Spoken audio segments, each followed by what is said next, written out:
And it would be nice if the performer didn't constantly express antipathy for the country that I think you're right has been very good to him. I just don't think he's been very good for the country. Did you understand the music? You speak Spanish? Hang on. I'm curious. I'm just asking. No, I want to ask Michael a follow-up, which is this. So when Donald Trump... Well, can you just answer that yes or no? What was the question? Hang on.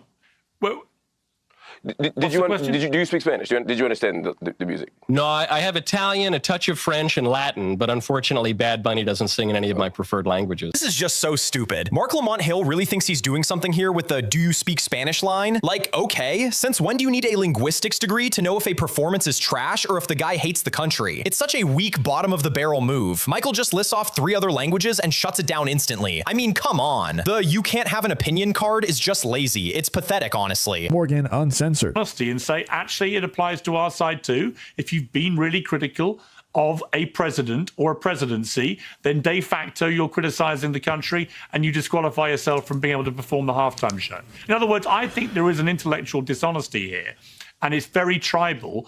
And in this case in particular, I don't see how anybody who watched it with an open mind could not conclude it was just a very fun, entertaining 15 minutes, as was your show. Well, yeah, I appreciate that. Yeah. And, you know, I think part of this, too, is, you know, we want to make sure that we're comparing apples to oranges because, you know, country music and rock music have not been featured at the Super Bowl in decades. And this was a key reason that when you looked at the show that we put on, you've got Kid Rock, who, you know, kind of straddles that bridge between rock, and he does a little rap sometimes, certainly in his earlier stuff.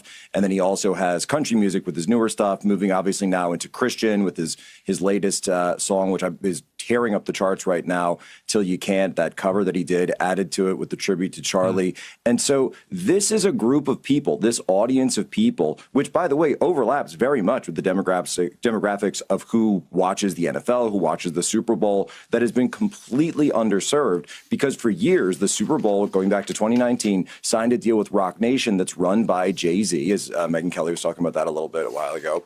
And they've completely rejected these type of artists. So country music, rock music, not shown the type of music that middle America, average Americans, what they would refer to as flyover America. Stephen Colbert was attacking people the other day saying, oh, these are a bunch of unknowns. You can't even pronounce their names, right? And then we got more views than he did. And by the way, the numbers just speak for themselves. It was the #1 entertainment event in YouTube history, the #1 U.S. live stream in U.S. history, or excuse me, YouTube history, #1 American event in YouTube history, #1 English language live stream in YouTube history. So the numbers speak for themselves. There were a lot of people who switched over last night.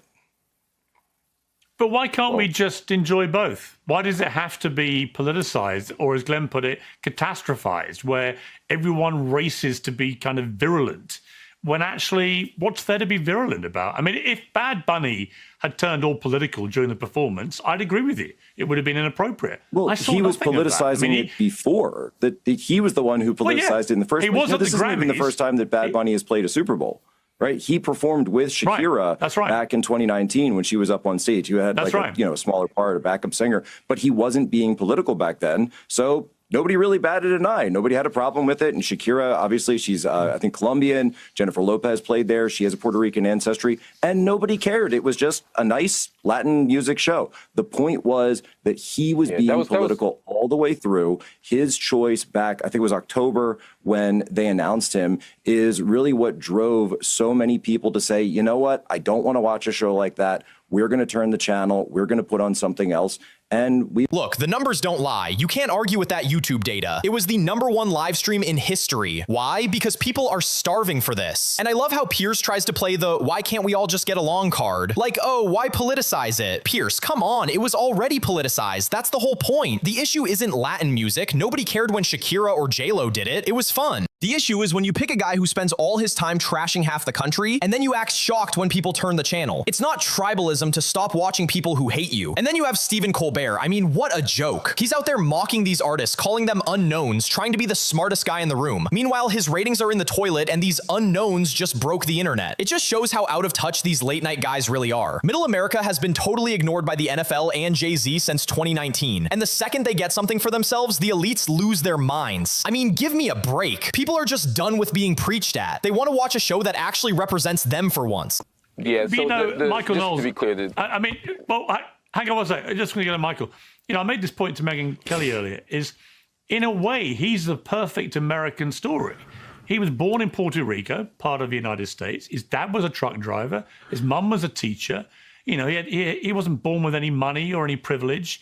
He worked his way to the top. He worked hard. He got a break. He took it. And he's become the biggest star in the world. I mean, if you look at just his downloads on Spotify, he's #1.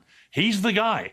And therefore, he's earned his ticket to the Super Bowl. And frankly, if the criteria for Super Bowl performance is you can't be critical of any administration, then you're going to rule out almost everybody.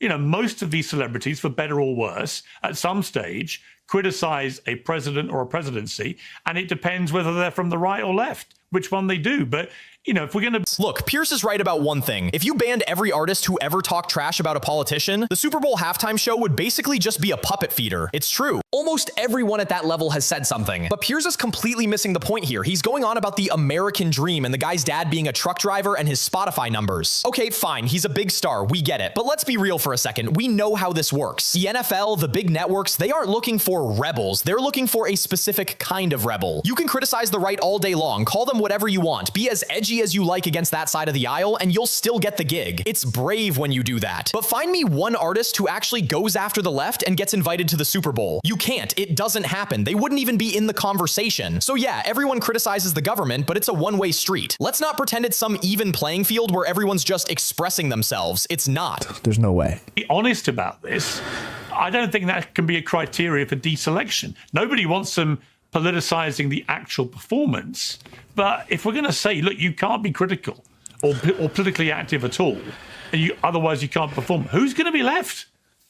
Well, I agree with you, Piers, that Bad Bunny has benefited greatly from America. The problem is he constantly shows ingratitude, including during the performance. The very fact that he made this little joke at the end, he said, God bless America, but I'm actually going to name all these Latin American countries, and I'll throw America in there somewhere toward the end, but I'm going to claim Puerto Rico as my homeland, not America, even though I'm an American citizen.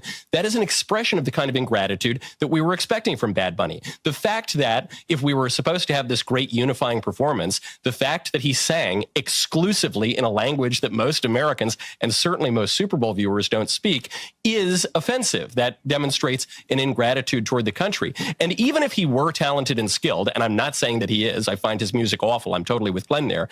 Even if he were talented and skilled, the Super Bowl halftime show is not some purely meritocratic event. We do it for a reason, and we do the Super Bowl for a reason. This is America's, not the whole hemisphere. A lot of the hemisphere like soccer. This is America, USA, baby. This is our main sporting event of the year. It's a celebration of America. The purpose of it is for patriotism. It would be nice if the audience were able to understand the music, and it would be nice if the performer didn't constantly express antipathy for the country that I think you're right has been very good to him. I just don't think he's been very good for the country. Did you understand the music? You speak Spanish? Hang on. I'm curious. I'm just asking genuinely. No, I want to ask Michael a follow-up, which is this. So when Donald Trump... Well, can you just answer that yes or no? What was the question? Hang on.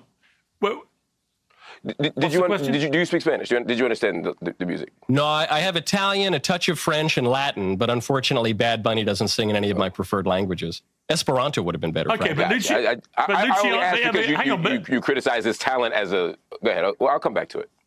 Well, I mean, what are we even doing here? Mark Lamount Hill is trying to pull this gotcha moment because Michael Knowles doesn't speak Spanish, and it's just beyond stupid. Like, since when do you have to be fluent in a language to know if you enjoy the noise coming out of the speakers? It's music, it's a vibe. You either like the sound or you don't. It has nothing to do with being a lyricist or translating every word in your head. And honestly, Knowles is right about the Super Bowl thing. It's a national event. Is it really that crazy to want to actually understand the songs during the biggest American celebration of the year? Mark acts like not speaking Spanish somehow invalidates the fact fact that the music just isn't Michael's thing. It's such a reach. Michael's sitting there joking about Latin and Esperanto, and Mark is acting like he found some huge smoking gun. Who cares? You don't need a translation to know you aren't feeling a performance. Mark is just desperate to make this about something else because he can't actually argue the point. It's embarrassing. I can understand percussion and rhythm and, melody even in another language, and that was all pretty bad. Right, but you understand Italian. Piers, you're right. I speak a bit of it. Right. But you understand that he's a rapper, and so the skill would be the lyrics, and you didn't understand the lyrics, yet you're saying he's not skilled at his profession, which is writing lyrics. Yes, music isn't exclusive to a single language. It involves notes and chords and percussion. So you can understand those even in a different language. Let me bring this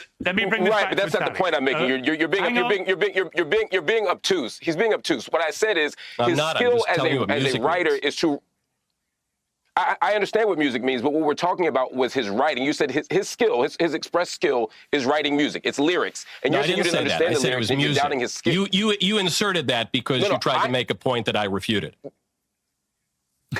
No, what I'm saying is, I'm telling you what his professed skill is, what his articulated skill is. I thought he was a dancer and a singer and a pop star. You're trying to narrow it to try to save your point. Right. Look. No, I'm not doing that. I'm trying to make a point that you're not listening to. All right, Mark, look, let's just agree. Whether you like him or not, he's obviously a brilliant singer-songwriter.